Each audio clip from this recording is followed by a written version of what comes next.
Welcome to Sabukaturi Unveiling TV. Today, we're dipping our toes into the ebb and flow of the ocean tides. Now you might be thinking, what's so special about water going in and out? Well, my friends, that's where the fun begins. Our planet is a blue marble, with over 70% of its surface covered in water, and every single day, these vast bodies of water are swayed and swirled by the invisible hands of the universe. Imagine an orchestra, where the moon is the conductor, the earth is the stage, and the oceans are the performers, dancing to a rhythm set by the moon's gravitational pull. This gravitational waltz results in what we call tides, the rise and fall of sea levels. It's like the oceans are breathing in and out high tide and low tide every day, twice a day. It's a cosmic rhythm that's been playing since the dawn of our planet. Now I can hear you asking, but how does the moon, that silvery nighttime ornament, manage to boss around all that water? Well, it's all about gravity, that force that stops us from floating off into space and also makes it really hard to get out of bed in the morning. But gravity isn't just an Earth thing, it's a universe thing. And the moon, though smaller and lighter than Earth, has enough gravity to pull at our planet's water, causing tides. But don't let the moon's size fool you. It might be over 200,000 miles away, but it sure knows how to make waves. And if you're a surfer, a sailor, or a sea creature, these waves make all the difference in the world. So fasten your life jackets as we ride the waves of knowledge and dive into the depths of tidal science. Now who's responsible for these tides? Aliens? Sea monsters? No, it's our lovely celestial neighbor, the moon. You see, our moon, ever the cosmic puppet master, has a gravitational pull that tugs at everything on Earth, including our oceans. Imagine it, if you will, like an older sibling teasing a younger one, pulling their pigtails just to watch them squirm. That's our moon, tugging at the Earth's water, and in turn, causing the rise and fall we know as high and low tides. It's a bit like a cosmic dance, really. The moon leads, and the Earth's oceans follow, twirling in time with the lunar waltz.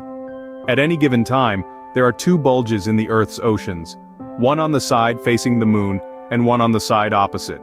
These bulges are our high tides. As the Earth spins, these bulges move around the planet, creating the rhythm of the tides. But the moon isn't a ruthless dictator of the seas. No, it's a gentle leader. The moon's gravitational pull isn't strong enough to completely overcome Earth's gravity. That's why the oceans don't just fly off into space. Instead, they're gently stretched towards the moon, creating a sort of watery hill, or high tide, on the side facing the moon. And what about low tides? Well, they're the result of the Earth spinning faster than the moon orbits it. As a result, the water is pulled away from the moon, creating a low tide. So in a sense, low tides are the Earth's way of reclaiming control from the moon, asserting its own influence on the seas. So, there you have it.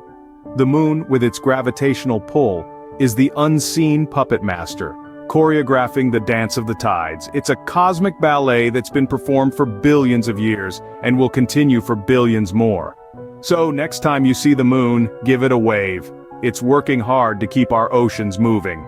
Ever wondered how long it takes for the moon to orbit the Earth? Well, buckle up for a lunar road trip. First things first, let's talk about the moon's itinerary. It takes about 27.3 days for the moon to complete its orbit around Earth. That's roughly the same amount of time it would take you to binge watch your favorite TV series 3 times over. Or, if you're a fan of long road trips, it's like driving non-stop from New York to Los Angeles and back. 9 times. Now, while the moon is making its leisurely journey around our planet, it's also playing a crucial role in creating the high and low tides we experience on Earth. Picture the moon as a charismatic conductor leading an orchestra of oceans. As it orbits, its gravitational pull causes the water in our oceans to bulge out in the direction of the moon. This bulge creates what we know as high tide. On the flip side, in areas of the Earth where the moon's pull is weakest, we experience low tide. It's as if the moon is a puppeteer, pulling the strings of the Earth's water, creating a rhythmic dance of highs and lows. But the moon doesn't stop at just one high tide and one low tide a day. No, it's far more diligent than that. As the Earth rotates on its axis, we actually experience 2 high tides and 2 low tides every day. Imagine that, the moon is working double shifts, all while maintaining its orbit. In essence, the moon is like a celestial clock ticking away, marking the rhythm of our tides. It's like a cosmic ballet, a dance between the Earth and moon, choreographed by the forces of gravity. So the moon is like a punctual bus driver, always on schedule, causing our high and low tides. How considerate. What would happen if our moon decided to take a vacation and stay in one place? Chaos, that's what. Let's picture this, shall we? The moon lounging in a celestial beach chair, sipping a cosmic cocktail and refusing to do its usual rounds. It sounds funny, right? But the reality wouldn't be quite as amusing. You see, the moon's gravitational pull is what gives us our high and low tides. It's like a giant cosmic puppet master, pulling the strings of our oceans. As the moon orbits Earth, the water in our oceans is pulled towards it, creating a bulge or a high tide. On the opposite side of the Earth, we get another high tide due to the centrifugal force of the Earth's rotation. But if the moon were to put its feet up and stay in one place, things would get a bit, well, messy. The gravitational pull of the moon would be locked in one location, meaning that area would constantly experience high tide.